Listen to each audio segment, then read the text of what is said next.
বান্দরবানের সবশেষ পরিস্থিতি জানাতে যুক্ত হচ্ছেন সহকর্মী আলমগীর সবুজ।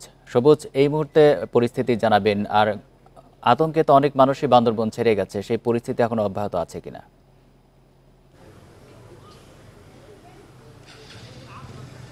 হ্যাঁ, আপনি ঠিকই বলেছেন। আমরা গতকাল থানচিতে যেটা দেখেছি, আতঙ্কের কারণে অনেক লোকজন বাড়ি ছেড়ে চলে যাচ্ছেন।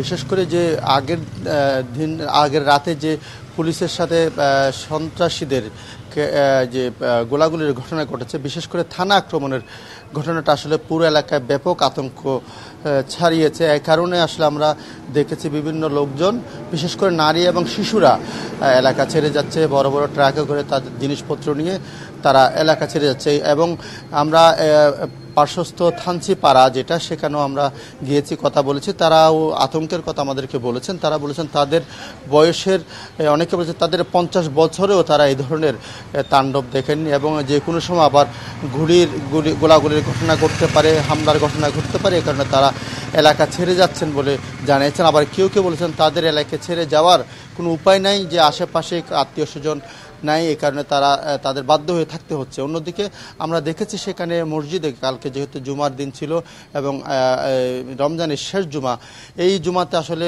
ব্যাপক আতঙ্ক ছড়িয়ে পড়ে সেখানে মসজিদে হামলা হতে পারে এদের একটা গুজব কিংবা এরকম খবর ছড়িয়ে পরে পুলিশি পহরায় আমরা দেখেছি নামাজের বেশ অন্তত আধ ঘন্টা আগে থেকে পুলিশ পুরো মসজিদ ঘেরাও করে রাখে এবং সেখানে পহরা অবস্থায় নামাজ পড়ানো হয়।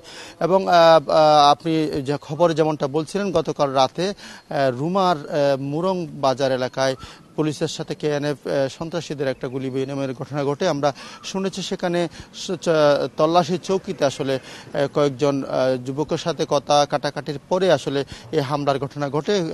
তবে এ পর্যন্ত আসলে হতাহতের খবর আমরা পাইনি। অন্যদিকে গতকাল রাতে ব্যাপক অভিযান চালানোর কথা আমরা শুনেছি এবং পুলিশ প্রশাসন বলছে তারা ঘটনার পর থেকে বিভিন্ন জায়গায় অভিযান চালাচ্ছে, কিন্তু এখনো পর্যন্ত সর্বশেষ আমরা তাদের আসলে যে অভিযানের বিষয়ে কিছু আমরা সর্বশেষ পাইনি।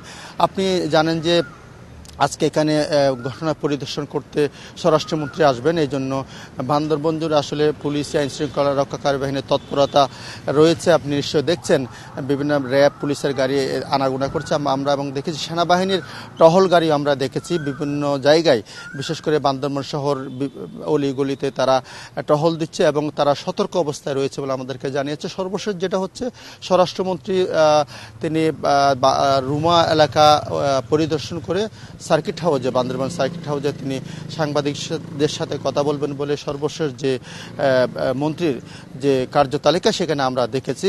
এবং মোটামুটি বলা চলে যে আসলে থানচি এবং রুমা এলাকা এখনো থমথমে, বান্দরবনও থমথমে পরিস্থিতি বিরাজ করছে এবং মানুষের আনাগোনা সাধারণ সময়ের চেয়ে কিছুটা কম।